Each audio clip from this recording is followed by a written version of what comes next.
بسم اللہ الرحمن الرحیم۔ السلام علیکم دوستو،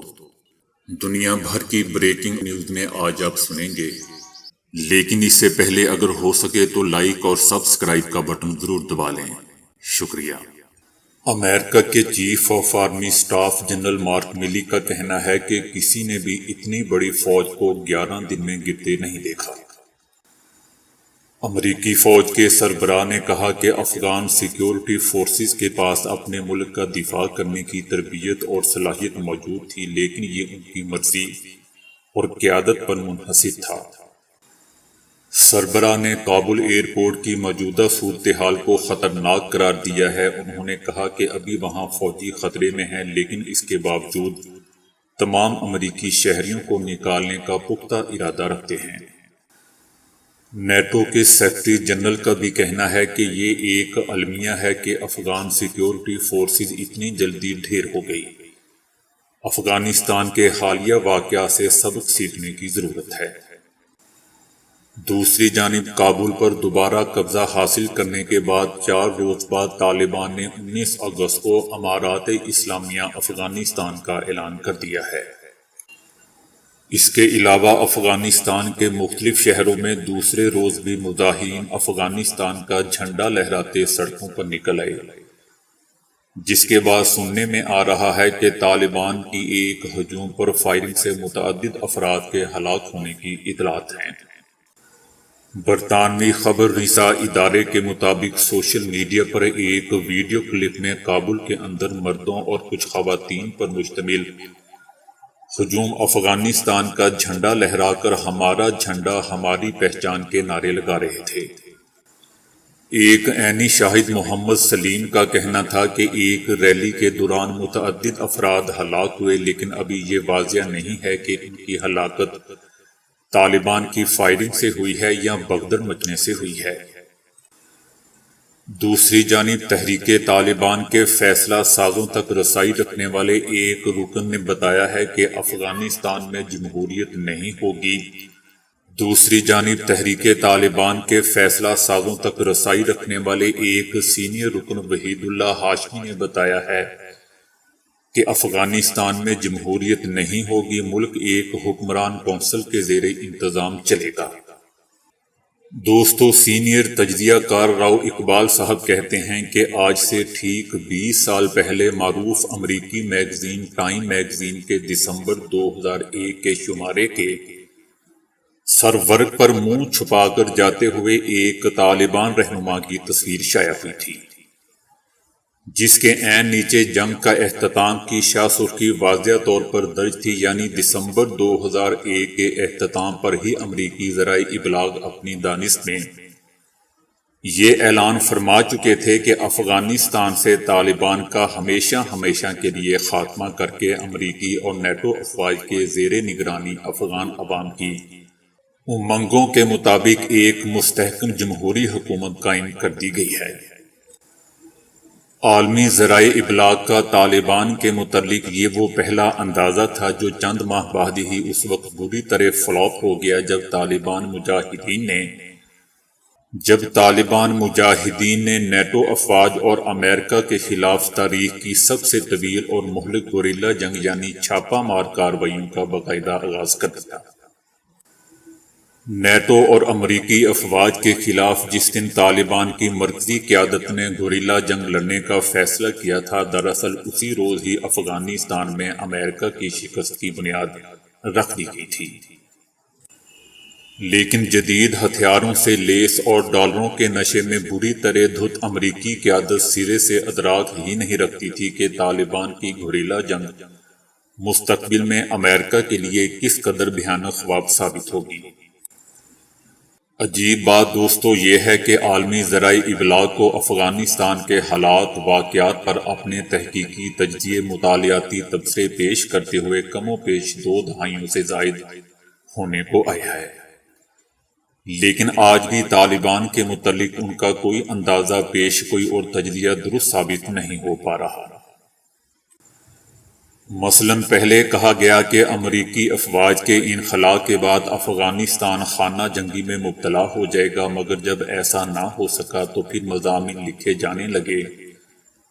کہ طالبان کی پیش قدمی سے ڈر کر افغان مہاجرین اپنے پڑوسی ممالک بالخصوص پاکستان پر یلغار کر دیں گے۔ اس کے بعد تجزیہ کاروں نے عالمی برادری کو یقین دلانا شروع کر دیا کہ طالبان کو افغانستان میں اپنا اقتدار قائم کرنے میں ابھی بھی 90 روز کا طویل عرصہ درکار ہوگا، مگر حیرت انگیز طور پر طالبان نے فقط 9 روز میں ہی کابل میں داخل ہو جانے میں کامیاب ہو گئے۔ تو اب یہ کہا جا رہا ہے کہ طالبان افغانستان میں وسیع البنیاد اور مستحکم حکومت نہیں تشکیل دے پائیں گے۔ طالبان کے بارے میں ان کا یہ آخری تجزیہ بھی ان کی ماضی میں کی گئی پیش گوئیوں کی مانند مکمل طور پر غلط ثابت ہوگا، کیونکہ جس حیران کن تیز رفتاری اور آسانی کے ساتھ طالبان نے دیکھتے ہی دیکھتے پورے افغانستان پر اپنا اقتدار مستحکم کر لیا ہے، اس سے صاف ظاہر ہوتا ہے کہ افغان عوام کی ایک بڑی اکثریت روز اول سے طالبان کے ساتھ تھی، وگرنہ یہ کیسے ممکن ہے کہ طالبان صرف ایک ہفتے کی مختصر مدت میں افغانستان کے تمام علاقوں پر بغیر کسی لڑائی یا مزاحمت کے اپنی حکومت قائم کرنے میں کامیاب ہو جائیں۔ اب تو حالات اس نہج پر پہنچ چکے ہیں کہ افغانستان سے خاموشی سے راہ فرار اختیار کرنے والے سابق افغان صدر اشرف غنی اور ان کی حکومت کے دیگر اہم وزراء اور رہنماؤں کا کابل کی گلی کوچوں میں کوئی نام سننے کو بھی تیار نہیں ہے۔ سچی بات تو یہ ہے کہ افغانستان میں طالبان کے اقتدار سے صرف وہاں کی وہ خاص الخاص اشرافیہ ہی ناخوش اور خوفزدہ دکھائی دے رہی ہے، جس کی گزر اوقات برساں برسے امریکی ڈالروں پر ہو رہی تھی۔ یہی افغان اشرافیہ جلد از جلد چور راستوں سے افغانستان کے دارالحکومت سے بھاگنے کی کوشش کر رہی ہے۔ افغان رکن پارلیمنٹ فرزانہ کوچئی اپنے ٹویٹر اکاؤنٹ پر لکھتی ہیں کہ ہم کہیں نہیں جا سکتے، چھپنے کے لیے کوئی جگہ باقی نہیں بچی۔ میں نے اپنے دوستوں سے بات کی ہے جو کابل سے باہر بھارت یا کسی اور پڑوسی ملک جانے کی کوشش کر رہے ہیں، مگر تمام مسافر طیارے مسافروں سے بھرے ہوئے ہیں۔ مسافروں کو کہا جا رہا ہے کہ فلائٹس بھری ہوئی ہیں، شاید ہم یہاں پھنس گئے ہیں۔ جو لوگ باہر جانے کی کوشش کر رہے ہیں وہ بھی آخر اب کہاں جا سکتے ہیں؟ دوسری جانب امریکی C-130 میں فوجی کتوں کے لیے جگہ تھی، پر ان کے لیے نہیں تھی جنہوں نے امریکی وفاداریوں کے چکر میں اپنی قوم سے غداریاں کی۔ کوئی ٹائروں تلے کچلا گیا تو کوئی فضا سے اچھال دیا گیا، کوئی بیچارہ جہاز کے ٹائروں کو پکڑے ہوئے ہاتھ پھسلنے سے مارا گیا۔ یاد رہے دوستو کہ اپنی قوم سے غداریاں کرنے والے اپنے آقاؤں کے لیے کسی ٹیشو پیپر سے زیادہ اہمیت نہیں رکھتے، یہاں تک کہ ان کتوں جتنی بھی نہیں جو آخری جہاز میں روانہ ہوئے۔ یہی ایک تلخ حقیقت ہے جو اس قوم کو ہمیشہ یاد رکھنی چاہیے۔ آپ عہد ساز لمحات دیکھ رہے ہیں، لکھی جانے والی تاریخ میں یہ لمحات ہمیشہ یاد رکھے جائیں گے۔ جس طرح ویتنام سے بھاگنے والا آخری امریکی ہیلی کاپٹر ہمیشہ کے لیے کیمرے کی قید میں محفوظ ہوا، ویسے ہی یہ C-130 ہمیشہ کے لیے امر ہو گیا۔ ہر قوم کے غداروں کے لیے ایک عبرت کا سبق امریکہ پھر دوبارہ چھوڑ گیا کہ امریکہ کی دوستی دشمنی سے بھی ہمیشہ زہریلی ہوتی ہے۔ افغان اشرافیہ کا تمام تر خوف بلا جواز ہے، کیونکہ طالبان نے ایک سے زائد بار پوری صراحت کے ساتھ اپنے اعلانات میں وضاحت کر دی ہے کہ امارات اسلامی افغانستان ان تمام افراد کے لیے اپنے دروازے کھولتی ہے جنہوں نے ماضی میں کبھی بیرونی حملہ آوروں کے لیے کام کیا تھا یا ان کی مدد کی تھی۔ ہم ان سب کے لیے عام معافی کا اعلان کرتے ہیں اور انہیں دعوت دیتے ہیں کہ وہ افغان قوم اور ملک کی خدمت کریں۔ اس کے علاوہ طالبان قیادت نے اس بے بنیاد پروپیگنڈے کو بھی سختی سے رد کر دیا ہے کہ طالبان افغانستان میں پیش قدمی کے دوران عام عوام اور بے گناہ افراد کو مار رہے ہیں۔ حیران کن طور پر امارات اسلامی افغانستان نے کابل میں داخل ہونے کے بعد نہ تو کسی شہری کی نجی املاک مثلاً گاڑی، زمین، گھر، مارکیٹوں یا دکانوں کو ذرا برابر نقصان پہنچایا ہے اور نہ ہی کسی شہری کے ساتھ زور زبردستی کرنے کی کوشش کی ہے۔ طالبان کی معاملہ فہمی اور مفاہمانہ رویے کا اندازہ اس ایک بات سے لگایا جا سکتا ہے کہ دارالحکومت کابل ایئرپورٹ کی اندرونی سیکیورٹی ابھی بھی مکمل طور پر امریکی افواج کے پاس ہے، جہاں سے بیرون ملک جانے کے خواہش مند افراد کے لیے مختلف ممالک کی جانب سے فضائی آپریشن بھرپور انداز میں جاری ہے۔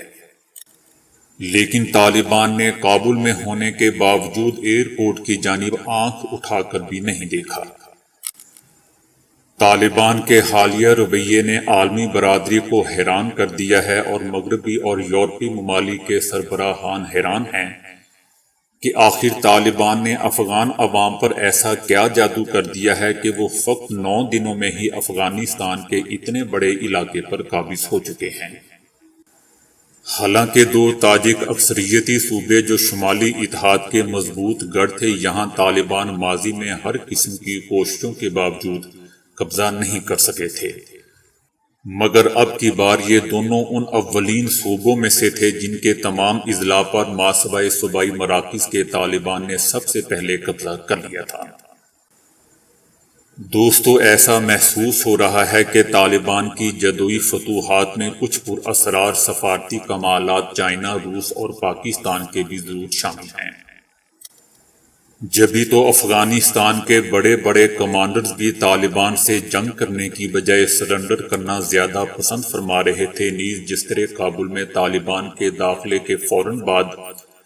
شمالی اتحاد کی اعلیٰ قیادت اسلام آباد پہنچی ہے، اس کے بعد زیادہ امکانات یہی دکھائی دے رہے ہیں کہ افغانستان میں طالبان کی زیر قیادت